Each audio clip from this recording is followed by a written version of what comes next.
بسم اللہ الرحمن الرحیم۔ معزز پریس رپورٹرز اور میڈیا سے متعلق ہمارے ذمہ داران اور میرے بزرگ جناب خورشید احمد خان کانجو صاحب، امیر ضلع ڈاکٹر طاہر چودھری صاحب اور ہمارے امیر تحصیل محترم نواب عمر حیات صاحب، شیخ نعیم صاحب اور سب بھائی میرے جو موجود ہیں، السلام علیکم ورحمۃ اللہ۔ آج کروڑ پکا میں اپنے معمول کے تنظیمی دورے پر حاضر ہوا تھا، تو نواب صاحب کی مہربانی کہ انہوں نے آپ لوگوں کو بھی زحمت دی اور ملاقات کا موقع مہیا کیا۔ حضرات، اس وقت بات کرنے کے لیے تو اتنی زیادہ باتیں ہیں کہ وہ ہر موضوع کے اوپر گفتگو ہو سکتی ہے۔ اس وقت پاکستان کا معاشی نظام تباہ ہو گیا ہے، سیاسی نظام تباہ ہو گیا ہے، خاندانی نظام تباہ ہو گیا ہے، سماجی نظام تباہ ہو رہا ہے، اور ہر ایک کے اوپر ایک تفصیلی گفتگو درکار ہے۔ لیکن اس وقت کچھ برننگ ایشوز ہیں جس کی وجہ سے ہم باقی چیزوں کو اگلی ملاقات کے لیے چھوڑ دیتے ہیں کہ جس پر ہم سماجی اور خاندانی نظام کی تباہی کے اسباب پر بھی بات کر لیں گے۔ اس وقت پاکستان کا سماجی اور سیاسی اور معاشی نظام جو ہے وہ بالکل تباہ ہو گیا۔ سیاسی نظام کی حالت یہ ہے کہ prime minister Pakistan TV پر دیکھ کر بتاتے ہیں کہ جی مجھے تو ٹی وی کو دیکھ کر پتہ لگا کہ ڈالر کا ریٹ اپ ہو گیا ہے، بڑھ گیا ہے، اور پرائم منسٹر پاکستان ایک سمری پر دستخط کرنے سے انکار کر دیتے ہیں، ریفیوز کرتے ہیں، لیکن اگلے دن وہ سمری نہ صرف منظور ہوتی ہے بلکہ نافذ العمل ہوتی ہے۔ یہ دیکھ کے دو چاول میں نے چکھائے ہیں، کہنے کے لیے تو کیونکہ بہت کچھ ہے۔ یہ اس بات کو انڈیکیٹ کرتے ہیں کہ ملک میں حکومت نام کی کوئی چیز موجود ہی نہیں ہے، اور اس کے اثرات پھر اوپر سے لے کر نیچے تک آئے ہوئے ہیں، اور اس بد انتظامی، بد تہذیبی اور گالم گلوچ کے بطن سے معاشی تباہی کا سورج طلوع ہوا ہے۔ اس وقت پاکستان IMF اور ورلڈ بینک کے پاس گروی رکھا جا چکا ہے، اور بدقسمتی سے جس طریقے سے اسٹیٹ بینک آف پاکستان کو IMF کے سپرد کیا گیا اور نام نہاد اپوزیشن نے جس طریقے سے ان کو فیسیلیٹیٹ کیا، وہ بذات خود ایک شرمناک صورتحال ہے کہ ہماری اپوزیشن جو صبح سے شام تک مخالفت برائے مخالفت کرتی ہے، لیکن اسمبلی کے اندر اور سینٹ کے اندر جس وقت بھی حکومت کے غلط اقدامات کو روکنے کا موقع ہے، مزاحمت کرنے کا موقع ہے، یا ان کے غلط اقدامات کو رکوانے میں اپنا کردار ادا کرنے کا موقع آیا، 1 2 3 نہیں، تسلسل کے ساتھ انہوں نے انکنڈیشنل کوآپریٹ کیا ہے، تعاون کیا ہے، کبھی غیر حاضر ہو کر، کبھی بائیکاٹ کر کے، اور کبھی مختلف ہیلے بہانوں کے ذریعے سے، کوئی بیمار پڑ کر اور تاخیر سے جا کر انہوں نے اس گورنمنٹ کو فیسیلیٹیٹ کیا ہے۔ اس لیے اسٹیٹ بینک کا IMF کے پاس گروی رکھا جانا ہم سب کانٹیننٹ میں ایسٹ انڈیا کمپنی کی حکومت سے بھی بڑا برا خیال تصور کرتے ہیں، اس لیے کہ ایسٹ انڈیا کمپنی ظاہری طور پر ساری دنیا کے سامنے نظر آتی تھی کہ یہ بدیسی لوگ ہیں، باہر سے آئے ہیں، قابضین ہیں، لیکن اسٹیٹ بینک اور ہماری وزارت خزانہ کے متوازی IMF اور ورلڈ بینک کے ماہرین بیٹھے ہیں اور وہ بیٹھ کر ساری پالیسی بنا رہے ہیں، اور ان کے پاس ایک 1 پوائنٹ ایجنڈا ہے۔ وہ 1 پوائنٹ ایجنڈا کیا ہے؟ 1 پوائنٹ ایجنڈا یہ ہے کہ ہم نے پاکستان میں مالیاتی ڈسپلن قائم کرنا ہے۔ بظاہر تو یہ بڑا خوبصورت اور خوشنما وعدہ ہے، لیکن اس کا ٹول کیا ہے؟ انہوں نے اس کا واحد راستہ جو اختیار کیا ہوا ہے، اور جس سے ہر حکومت کو مجبور کر کے اقدام کرواتے ہیں، وہ یہ کہتے ہیں کہ جو انڈائریکٹ ٹیکسز ہیں ان کے اندر بے حساب اضافہ کیا جاتا رہے۔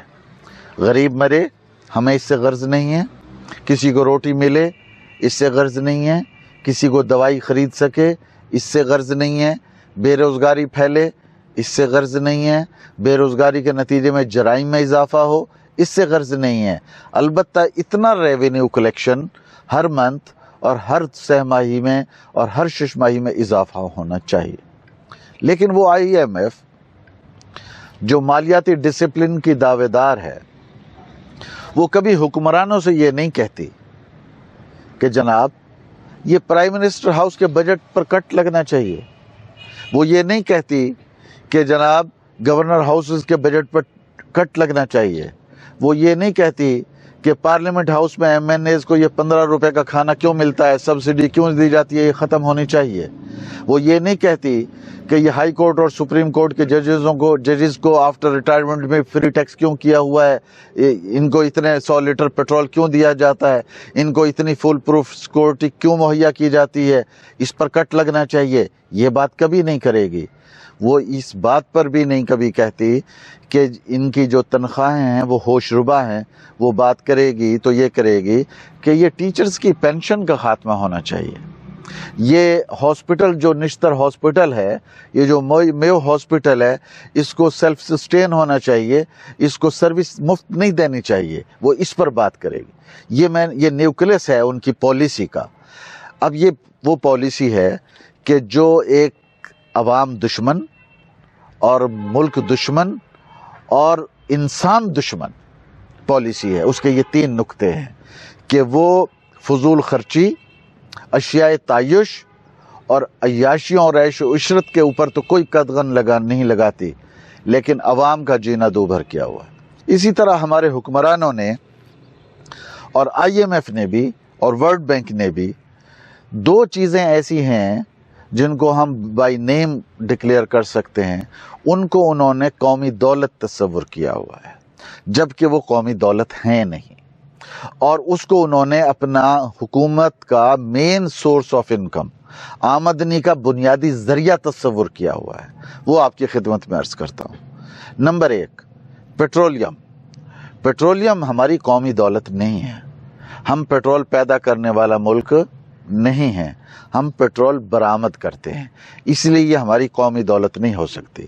قومی دولت ہماری گندم ہے، ہمارا چمڑا ہے، ہمارا دودھ ہے، ہمارا گوشت ہے، ہماری فصلیں ہیں، یا ہماری مینوفیکچرنگ ہے، یا ہماری انڈسٹری کی پیداوار ہے، یا ہیومن ریسورس ہے جو خدمات کی شکل کے اندر، سروسز کی شکل کے اندر، یا قومی دولت وہ ہے جو ہمارے اوورسیز پاکستانی اپنا خون پسینہ بہا کر آپ کو دولت بھیجتے ہیں۔ لیکن پیٹرولیم قومی دولت کب سے ہو گئی؟ انہوں نے پیٹرولیم کو یہ 10 روپے کا لے کر 200 روپے کا بیچتے ہیں، یہ تو قومی دولت نہیں ہے۔ یعنی یہ آرٹیفیشل مہنگائی ہے، یہ مصنوعی مہنگائی ہے کہ انہوں نے اس کو ایک تجارت بنا لیا ہے۔ تجارت کرنا، اپنی عوام کے ساتھ تجارت کرنا حکومتوں کا کام نہیں ہے۔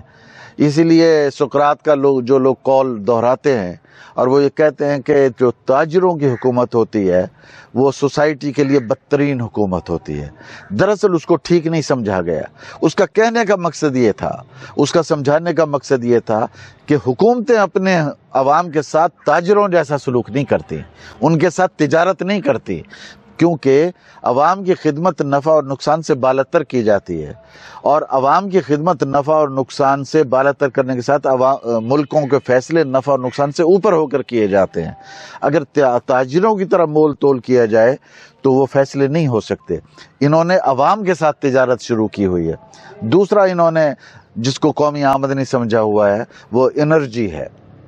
انرجی ایک ایسا ٹول ہے جس کو آپ بجلی کہہ لیجئے یا کسی اور شکل میں انرجی کہہ لیجئے، جو صنعت و حرفت کا پہیہ رواں رکھتی ہے، جو لوگوں کو روزگار مہیا کرتی ہے، جو چیزوں کی پیدائش کے اندر قوت محرکہ کا کام کرتی ہے، جو زندگی کے اندر آسانی مہیا کرتی ہے. یہ پنکھا ہے، مجھے اور آپ کو ہوا دیتا ہے، تو یہ میری اور زندگی کو آسان کرتا ہے. لیکن اگر اس چیز کو آپ مہنگے سے مہنگا کرتے چلے جائیں اور اس کو بھی اپنی مین سورس آف انکم بنا لیں، تو بجلی کے اوپر ٹیکس، آپ کا بجلی کا بل جیب سے نکالیے، پڑھ لیجئے کہ بجلی کی قیمت تو برائے نام ہے. ٹیکس، اضافی ٹیکس، سرچارج فلاں، ایڈیشنل سرچارج فلاں. یہ کیا ہے؟ یہ قوم کے اوپر ظلم ہے. یہ قوم کے اوپر نہیں، ریاست کے اوپر ظلم ہے، انسانیت کے اوپر ظلم ہے. اس لیے کہ جب انرجی کو آپ مہنگا کریں گے تو اس سے ریلیٹڈ تمام چیزیں خود بخود مہنگی ہوتی چلی جائیں گی، اور جب وہ مہنگی ہوتی چلی جائیں گی تو دنیا کے دیگر ممالک سے آپ کمپیٹ نہیں کر سکتے، مقابلہ نہیں کر سکتے. مثال کے طور پر چائنا ہے، چائنا کے لوگوں کے پاس 4 ہاتھ تو نہیں ہیں، 5 دماغ تو نہیں ہے، 8 آنکھیں تو نہیں ہیں، میری اور آپ کی طرح انسان ہیں.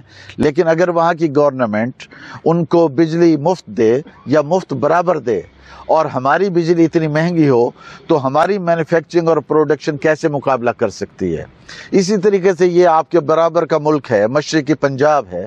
اگر مشرقی پنجاب کے اندر وہاں کی گورنمنٹ اپنے زراعت پیشہ لوگوں کو مشرقی پنجاب کے اندر ٹیوب ویل کی بجلی مفت کرے اور زرعی آلات کو سبسیڈائز کرے اور اجناس کی خریداری کا ایک میکنزم وہ اختیار کرے، تو پاکستان کا کسان اس کو کیسے کمپیٹ کر سکتا ہے؟ کمپیٹ نہیں کر سکتا. انرجی کو مہنگا کرنا اور اتنا مہنگا کر دینا کہ وہ انسان کی دسترس سے باہر ہوتی چلی جائے، یہ صنعت و حرفت، تجارت، معیشت کے پہیے کو جام کرنے کے مترادف ہے اور لوگوں کی زندگی کو مشکل ترین بنانے کے مترادف ہے. اس لیے اس حکومت نے، پریویس حکومت نے، اس سے پریویس حکومت نے اس کو بطور ٹول اختیار کیا، ہتھیار استعمال کیا ہے، اور جب چاہتے ہیں بس بجلی کے نرخ میں اضافہ اور پیٹرولیم کے نرخ میں اضافہ. ایفیشنسی نہیں، کارکردگی نہیں، کوئی پالیسی نہیں، کوئی پلاننگ نہیں، اپنے سکل ڈیولپمنٹ کا کوئی پروگرام نہیں، ہیومن ریسورس کو کام میں لانے کا کوئی پروگرام نہیں، ایگریکلچر ڈیولپمنٹ کا کوئی پروگرام نہیں. پاکستان سے کاٹن، ہمارا ایریا جہاں ہم بیٹھے ہیں ہمارا کاٹن ایریا تھا، ہماری نقد آور فصل تھی، وہ تباہ ہو گئی. پاکستان کی مین انڈسٹری ٹیکسٹائل انڈسٹری تھی، وہ یہاں سے اکھڑ کر بنگلہ دیش اور نیپال چلی گئی، آپ کو معلوم ہوگا. یہ معیشت کی صورتحال ہے اور قرض دن بہ دن بڑھتا جا رہا ہے. لیکن اس قرض کا کوئی پارٹ، اس قرض کا کوئی حصہ وہ نہیں ہے جو عوام کے اوپر صرف ہوتا ہو. وہ اس قرض کا سارا حصہ اشرافیہ کے اوپر صرف ہوتا ہے. اس لیے یہ لوگ معاشی طور پر اور سیاسی طور پر قوم کو اس طرف لے جا رہے ہیں جہاں خانہ جنگی کا امکان ہے. جہاں، میری بات یاد رکھیے گا، خانہ جنگی کا، جب بندہ بندے کو کھائے گا، جب بندہ بندے کو مارے گا اور بھوکے لوگ کھانے پینے والے لوگوں کے اوپر ٹوٹ کر پڑیں گے، ان کے پاس اس کے علاوہ کوئی چارہ نہیں. اس طرح سیاسی طور پر پارلیمنٹ کا میں نے بتایا کہ وہ اپنا فرائض احسن طریقے سے ادا نہیں کر رہی، رول آف لا نہیں ہے. جوڈیشری اپنے معاملات کو اپنی حد سے باہر لے کر جاتی ہے، اور وکلا نے اپنے آپ کو ایک ایسے طاقت کے روپ میں ڈھال دیا ہے کہ معلوم ہوتا ہے کہ لوور جوڈیشری سے لے کر اعلیٰ عدلیہ تک اب ان کے پاس ایک یرغمالی صورتحال سے دوچار ہے. اس سارے گھٹن کے ماحول کے اندر اگر میڈیا کے کچھ لوگ، بہت سارے میڈیا تو آپ کو معلوم ہے مینیج ہے، میں اس کو اگر پرچیز نہ بھی کہوں تو مینیج تو کہہ سکتا ہوں، کیونکہ آپ ہی کے جو سینئرز ہیں، آپ کے جو پیٹی بھائی ہیں، وہ 12 آ کر الیکٹرانک میڈیا کے اوپر اس بات کا اظہار کر چکے ہیں کہ ہمیں آزادی حاصل نہیں ہے، ہم ایک لفظ منہ سے نہیں نکال سکتے، ہم آزادی سے لکھ نہیں سکتے، ہم آپ کے سامنے کیمرے لگا سکتے ہیں، ان کو ٹیلی کاسٹ نہیں کر سکتے، اس لیے کہ مالکان ان کی مٹھی کے اندر ہیں. باوجود درست یا غلط